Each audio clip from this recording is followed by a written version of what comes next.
โอเคครับเมื่อกี้วันนี้คลิป56เทค3นะครับพอดีเทค1เทค2มันมีค่อยพลาดตัวนิดหน่อยแล้วผมก็แก้ไปแล้วตอนแรกที่ผมใช้อ่าเอาพุทเป็น Z ตรงนี้นั้นยังไม่ใช้ผมเลยลบไปก่อนนะครับโอเคแล้วก็รันใหม่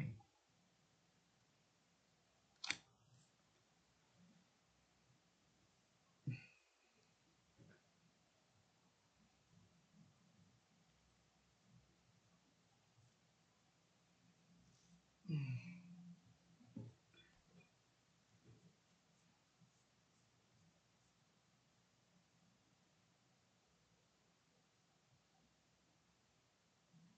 ังไม่วะขอเขียนอยู่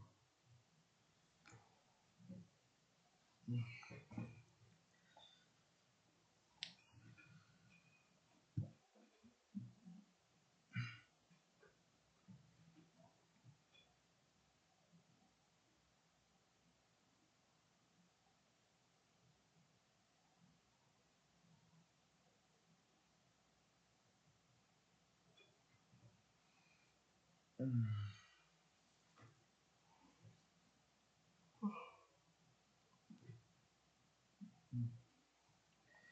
ดี๋ยวนี้เป็นเวลาตี 4แล้วโอ้โหตัวลุงจริงนะ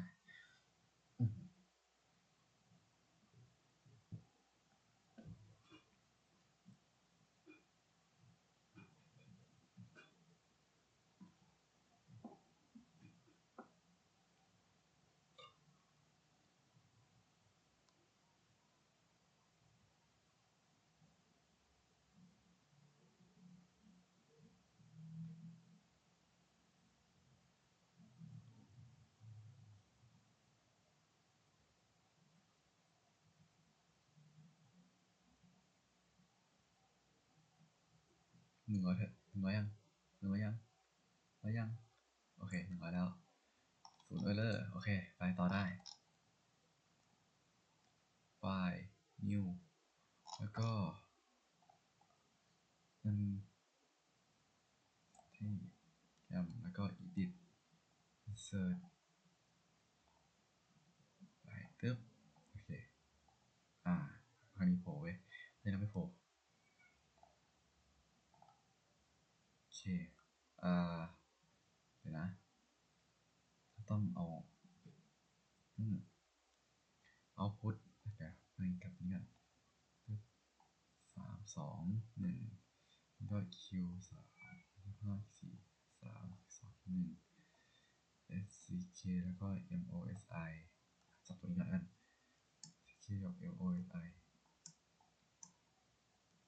นี้จับกลุ่ม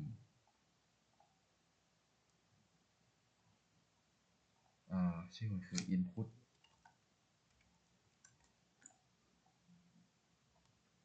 อันนี้ถึงอันนี้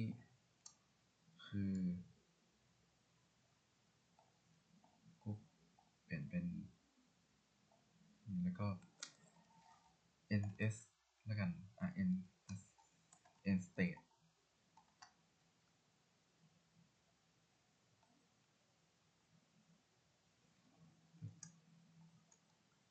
อันนี้ก็จะเป็นกรุ๊ปp state ps เมื่อกี้พิมพ์ผิดเลยแล้วก็ไปแก้นะครับ p state อันนี้กรุ๊ปแล้วก็จับกลุ่มไว้สงสัยเมื่อกี้พิมพ์ไวไปหน่อยชื่อคือ next state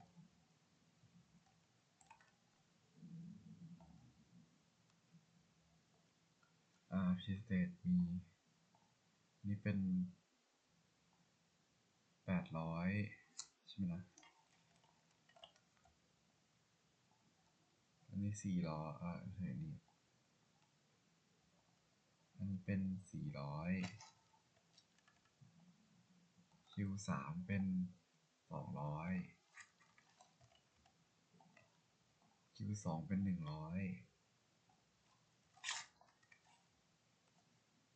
Q1 เป็น50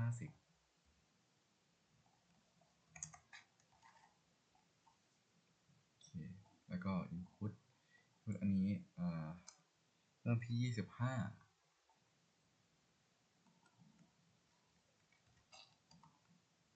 อันนี้12.5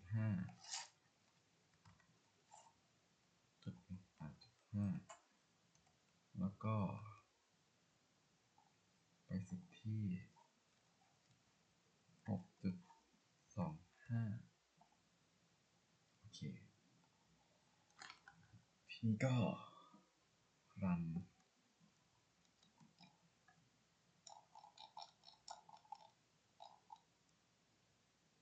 จดอันใช่ไหมโอเคอัดอยู่ต้องเช็คบ่อยๆรอบที่แล้วเล่นไม่อัดเลยป้า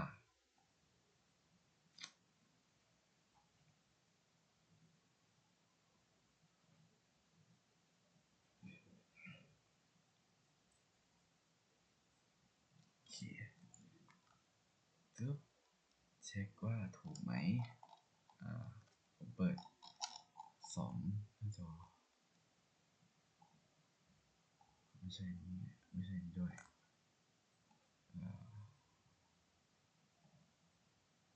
อันนี้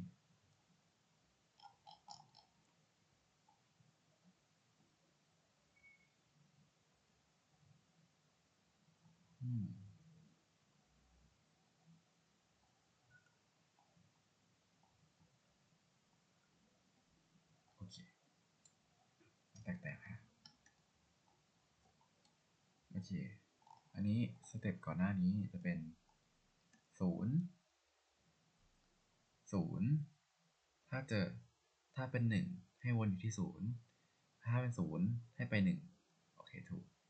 แล้วก็จะไล่อย่างนี้ไปเรื่อยๆ1สเตจ1ถ้าเป็น0ให้วนที่1ให้วนที่เลข1ส่วนถ้าเป็น1ให้ไปที่2ถ้าเป็น1ไป2ถ้าเป็น0อยู่ที่1โอเคต่อไปสเตจ2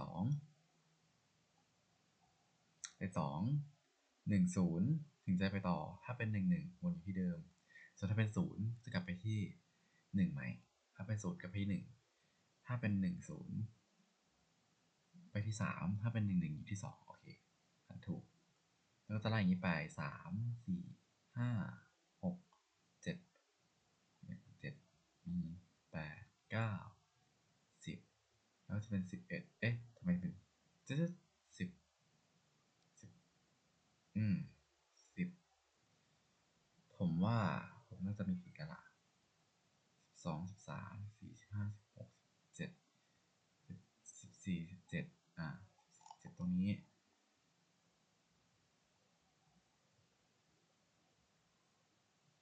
อยู่สเตจที่15ถ้าเป็น0ให้ไป17ถ้าเป็น1ให้มา14ก็จะวนอยู่14 17แล้วก็ตรงนี้จะเป็นสเตจ16ตรงนี้จะเป็นสเตจ17ตรงนี้จะเป็น18แล้วไม่มีแต่ว่า10ทำไมถึงมี10หมดเลยเดี๋ยวนะ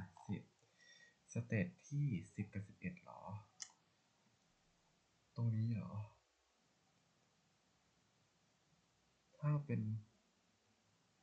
13ตัวก็คือไปต่อตรงนี้ไม่ผิดหรือว่าไปผิดตรงตารางเหรอ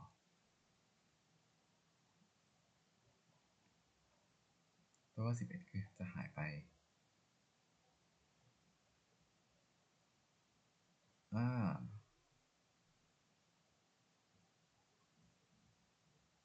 1 1 2ตรงนี้ควรจะเป็น10 11 10 11 10 11 10 11อ๋อโอเคถ้างั้นเราต้องไปแก้ถึงในนี้มีอะไรให้ใช้ไหมเนี่ยไฮไลท์ดรอ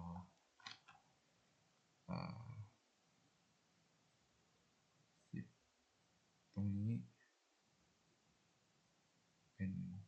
11แทนเป็น11แทนแปลว่าผมผิดตั้งแต่ตรงนู้นเลยเหรอ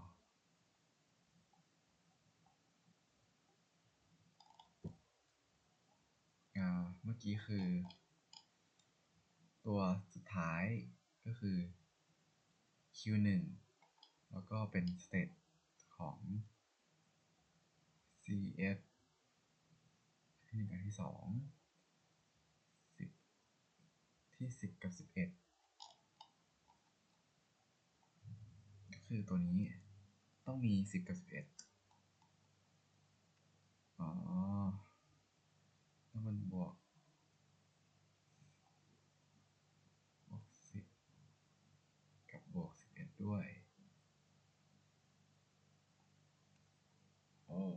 ถ้างั้นต้องไปแก้ที่ขอตัดก่อนเอ่อจะเป็นสเตจที่1ไม่ใช่สเตจที่1อันที่5กับ6ตรงนี้อ๋อนี่9 10 11หายถ้างั้นแปลว่าเอา3ลบทิ้งได้เลยเอา3ตรงนี้ลบทิ้งโอเคถ้างั้นเอา3ลบทิ้งตัวเลยพี่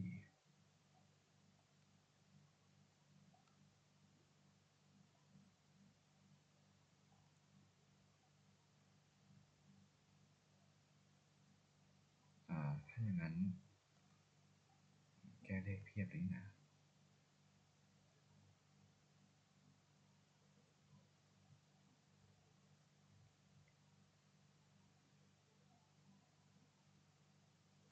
เมาส์ค้าง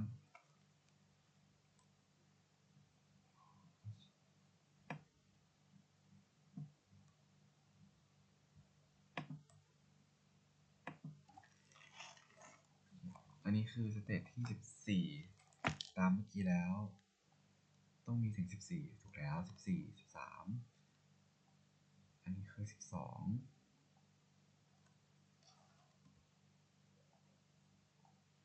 แล้วก็11กับ10ตรงนี้เชื่อมใหม่กับตรงนี้เป็น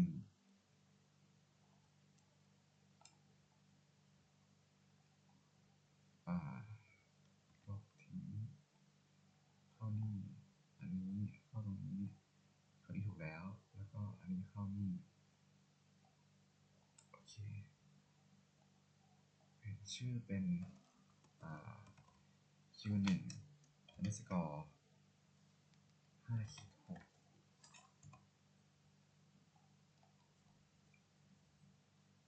ส่วนนี้จะเป็นของตัวนี้ไม่เกี่ยวกัน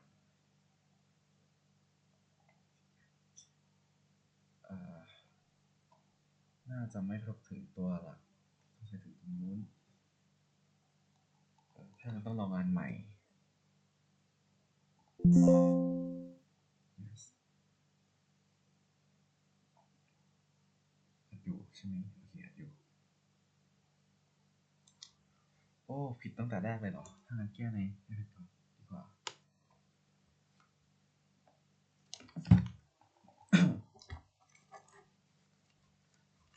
เออตั้งตารางเลยฮะ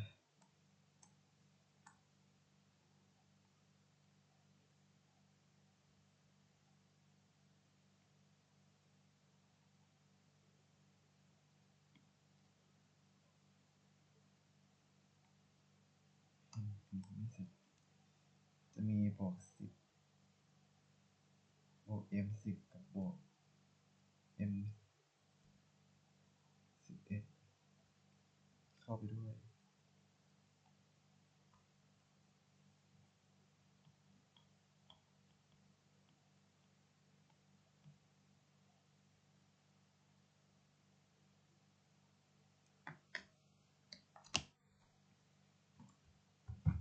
โอ้โห19%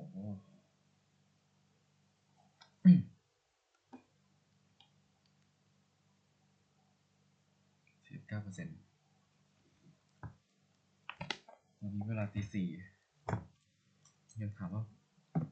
เสียงเข้าไหมใช่ไหมเมื่อกี้พูดบัฟด้วย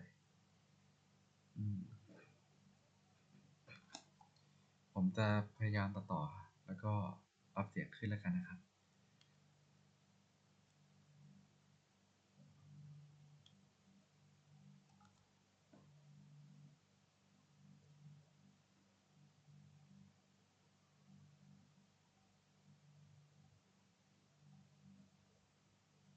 โอเครันเรียบร้อย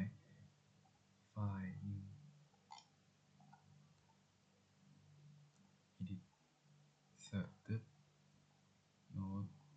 all visitor host fighting list แล้วก็ดึงมาแล้วก็โอเคอีกรอบหนึ่งเราต้องการข้อมูล5ขึ้นไปนี้อันนี้ก็เหมือนกันครับต้องการให้ข้อมูลที่เลข5อยู่ข้างบนอันนี้เช่นกันให้ข้อมูลเรียงกัน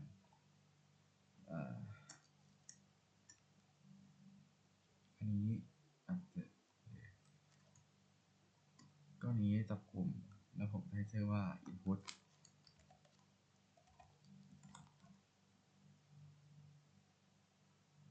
อันนี้จะเป็น next state ต้องเปลี่ยนเป็น unsigned decimal next state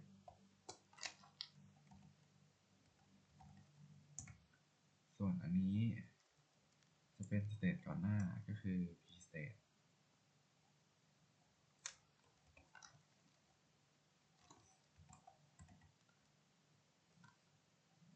เราเรียนอย่างนี้ p state q5 จะเป็น800 q4 จะเป็น400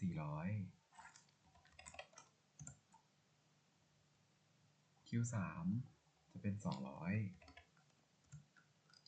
q2 จะเป็น100ส่วน q1 จะเป็น50ครับ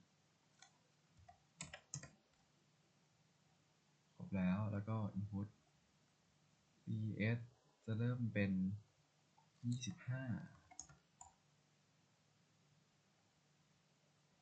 stk จะให้เป็น12.5 แล้วก็ moi ผมจะให้เป็น6.25 เหมือนเดิมแล้วก็เตรียมรัน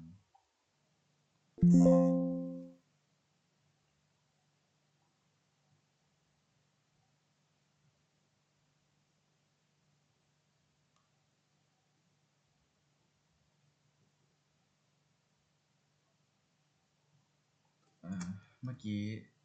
เป็นตัวที่มีปัญหาคือ10กับ11แล้ว12 9ครับ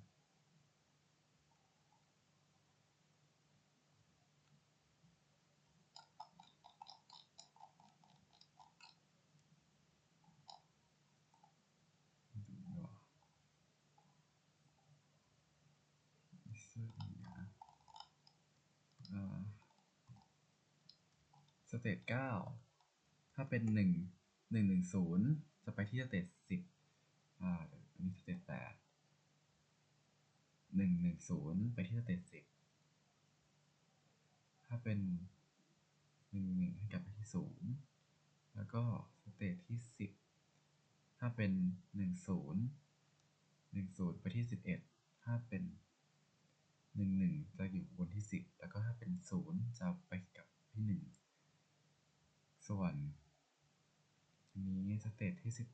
11เป็น11ถึง12ได้ถ้าเป็น10จะบนที่11ถ้าเป็น110จะไปที่